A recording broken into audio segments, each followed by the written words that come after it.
Vallabhaneni Vamsi arrest కేసులో కీలక పరిణామాలు చోటు చేసుకున్నాయి. ఒకవైపు వంశీతో పాటు అరెస్ట్ అయిన మరో ఇద్దరిని కస్టడీకి ఇవ్వాలని పోలీసులు పిటిషన్ వేయగా వంశీ తరపున బెయిల్ పిటిషన్ వేసేందుకు ఆయన న్యాయవాదులు సిద్దమవుతున్నారు.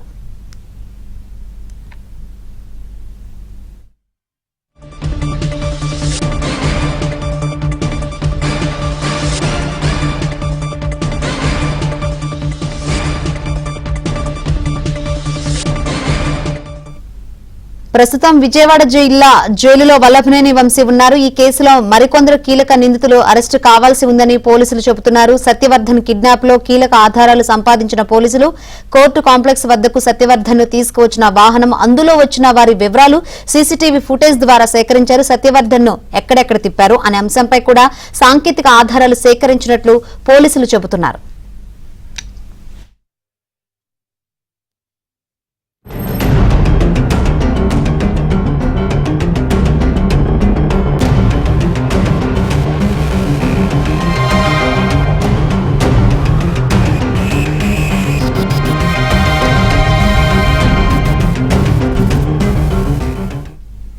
వంశీ అనుచరులే సత్యవర్ధన్ ను తీసుకువచ్చారని నిర్ధారణకు వచ్చిన పోలీసులు ఈ కేసులో మొత్తం 12 మంది నిందితులు ఉండడంతో మిగతా వారి కోసం గాలిస్తున్నారు. కేసుకు సంబంధించి తమ వద్ద అన్ని ఆధారాలు ఉన్నాయని ఇప్పటికే విజయవాడ సిపి రాజశేఖర్ బాబు తెలిపారు.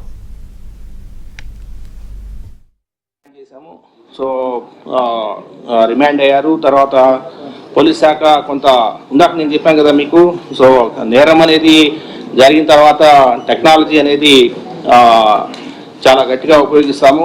నేను అదే చెప్తాను, టెక్నాలజీ నుంచి ఎవరు తప్పించుకోలేరు. టోల్ గేట్స్ ఉంటాయి, సీసీ కెమెరాలు ఉంటాయి, డ్రోన్లు ఉంటాయి, ఫోన్లు ఉంటాయి, ఫోన్ కాల్ డీటెయిల్స్ ఉంటాయి, అన్నీ ఉంటాయి. కాబట్టి సో ఖచ్చితంగా నేరం ఎలా జరిగింది ఏంటనేది ఇక టెక్నికల్ ఇన్వెస్టిగేషన్ కూడా చేస్తున్నాము. చేసి పకడ్బందీగా కేసుని బిల్ చేయడం జరుగుతుంది.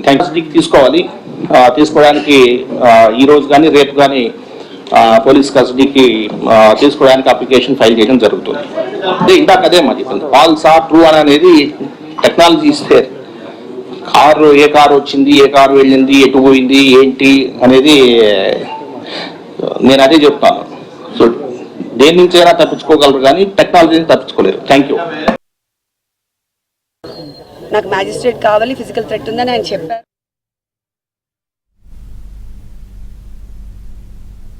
వల్లభనేని అరెస్టుపై హోంమంత్రి అనిత స్పందించారు. అన్ని ఆధారాలతోనే అరెస్టు జరిగింది, ఎలాంటి కక్ష సాధింపు లేదని తెలిపారు. ఏదైనా తప్పు చేసిన వాడికి ఏదో టైంలో శిక్ష తప్పదు, వెళ్తుంది. దానికి మనం రకరకాల మనుషులు రకరకాలుగా మాట్లాడుతున్నారు. నిన్న వైఎస్ఆర్సీపీ వాళ్ళందరూ బయటకు వచ్చి డీజీపీ ఆఫీసులో మాకు రిప్రజెంటేషన్ ఇవ్వలేకపోయాము, ఇలాంటి మాటలు మాట్లాడుతూ ఉంటే కర్మ సిద్ధాంతం అన్నది నాకేదో గుర్తొచ్చింది. కొన్ని కర్మ సిద్ధాంతాలు కూడా ఉంటాయి కదా.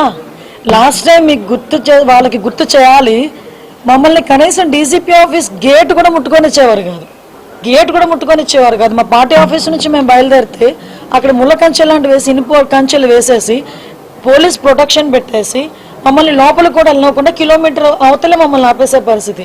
ఈరోజు చాలామంది ఈ 7 నెలల కాలంలో డీజీపీని కలిసిన సందర్భాలు చాలా ఉన్నాయి. వైఎస్ఆర్సీపీ వాళ్ళు, ఇదే ఎక్స్ మినిస్టర్ సంబటి రాంబాబు వీళ్ళందరూ కూడా ఈ 7 నెలల్లో 2-3 సార్లు వెళ్ళి డీజీపీని కలిసిన సందర్భం కూడా ఉంది. నిన్న డీజీపీ గారు ఏదో బిజీగా ఉండుంటారు, అక్కడ ఉన్న వాళ్ళకి ఇచ్చి రావాలి. దానికి ఇంత రాద్ధాంతం చేసి మళ్ళీ పైగా డీజీపీ ఆఫీస్ను కూడా, అంటే వాళ్ళు బ్యాక్ ఒక్కొక్కసారి వెళ్ళి వాళ్ళ గతం కూడా ఒకసారి గుర్తు తెచ్చుకుంటూ ఉండాలి. దాన్నే కర్మ సిద్ధాంతం అంటారు. అది ఎలా మర్చిపోకూడదు? మనం మర్చిపోయిన కర్మ అనేది మర్చిపోదు కదా, అదే జరుగుతుంది.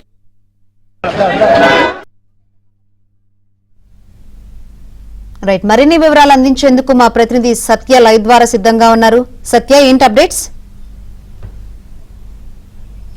శంకరి, ఏదైతే గన్నవరం మాజీ ఎమ్మెల్యే వల్లభనేని వంశీ కేసు విషయంలో ఆయన ఇప్పటికే 14 రోజుల పాటు కస్టడీకి న్యాయమూర్తి ఇస్తూ నిర్ణయం తీసుకున్నారు. ఇదే సమయంలో పోలీసులు కూడా మరింత వేగంగా ముందుకు వెళ్తున్న పరిస్థితి అయితే ఉంది. ఆయన్ను కస్టడీకి ఇవ్వాలని ఒక పిటిషన్ కూడా దాఖలు చేసేందుకు సిద్ధమవుతున్నట్టుగా తెలుస్తోంది. వంశీ తరపున మరోవైపు అటు వంశీ తరపున కూడా న్యాయవాదులు బెయిల్ పిటిషన్ వేసేందుకు కూడా సిద్ధమవుతున్నారు. ఇటువైపేమో అరెస్టు అయిన వారిని అందరినీ కూడా, అంటే వంశీతో పాటు మరి కొంతమంది అనుచరులు కూడా అరెస్ట్ అయ్యారు కాబట్టి వారందరినీ కూడా కస్టడీకి ఇవ్వాలి, ఈ కేసులో మరిన్ని వివరాలు రాబట్టాల్సిన అవసరం ఉందని చెప్పి చెప్పడం జరిగింది. దీంతో పాటుగా ప్రధానంగా తీసుకుంటే కనుక ఈ కేసులో ప్రధానంగా పిటిషనర్ ఎవరైతే ఉన్నారో సత్యవర్ధన్, అతన్ని న్యాయస్థానం వద్దకి తీసుకొచ్చిన కారు వంశీ అనుచరులు అందులో ఉన్నారు. వంశీ అనుచరులే అతన్ని తీసుకొచ్చి న్యాయస్థానం వద్ద దింపిన తర్వాత అతను పైకి వచ్చి ఈ కేసును విత్డ్రా చేసుకుంటున్నట్టుగా, పిటిషన్ విత్డ్రా చేసుకుంటున్నట్టుగా న్యాయమూర్తి ముందు చెప్పడం జరిగింది. ఈ అంశంలో ఉన్నటువంటి సాంకేతిక పరమైనటువంటి ఆధారాలను కూడా సేకరిస్తున్నారు. ఇదే సమయంలో సత్యవర్ధన్ని ఎక్కడెక్కడ తిప్పారు, ఎక్కడెక్కడ ఉంచారనే దాని మీద కూడా సాంకేతిక ఆధారాలన్నీ కూడా పూర్తి స్థాయిలో ఉన్న నేపథ్యంలో ఈ అంశాలన్నిటి మీద ప్రశ్నించేందుకు కస్టడీకి ఇవ్వాలని కోరేందుకు సిద్ధమవుతున్న పరిస్థితి అయితే ఉంది. అదే సమయంలో గన్నవరం టీడీపీ కార్యాలయం విధ్వంసం కేసులో ఎవరైతే పిటిషన్దారుడు ఉన్నాడో అతన్ని కిడ్నాప్ చేసినట్టుగా ప్రస్తుతం అయితే నేరం అభియోగించబడింది. దీనికి సంబంధించి ఈ సత్యవర్ధన్ను కోర్టు కాంప్లెక్స్కు ఆ రోజు తీసుకొచ్చిన విషయంలో అందులో వచ్చిన వారి వివరాలు సిసి ఫుటేజ్లో పూర్తి స్థాయిలో రికార్డ్ అయ్యాయి. అదే సమయంలో సత్యవర్ధన్ నగరంలో ఎక్కడెక్కడ తిప్పారు, ఏ అంశంపై కూడా ఈ అంశాలకు సంబంధించిన సాంకేతిక ఆధారాలను కూడా ఇప్పటికే పోలీసులు సేకరించారు. వంశీ అనుచరులే ఆ రోజు సత్యవర్ధన్ను తీసుకొచ్చారని కూడా నిర్ధారణకు వచ్చారు. ఇందులో కొంతమంది అంటే మొత్తం ఈ కేసులో మొత్తం 12 మంది నిందితులు ఉండగా మిగతా వారిని కూడా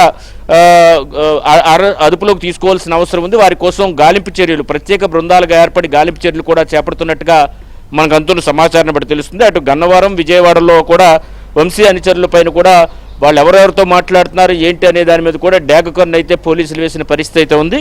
తమ వద్ద అన్ని ఆధారాలు ఉన్నాయని పోలీసులు అయితే ఈ కేసులో స్పష్టం చేస్తూ ఉన్నారు.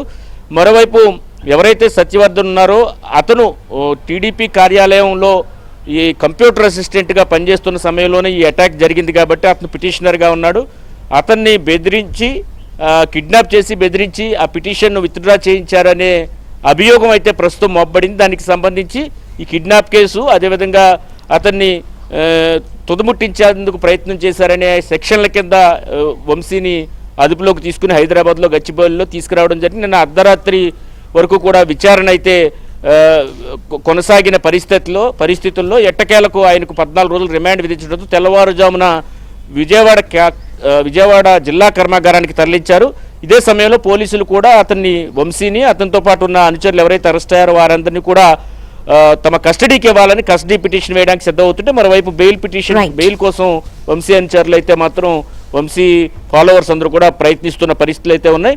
ప్రస్తుతం అయితే ఈ అంశాల్లో ఈ కేసులో జరుగుతున్న పురోగతి అయితే ఇదే అని మనం చెప్పుకోవాల్సి ఉంటుంది.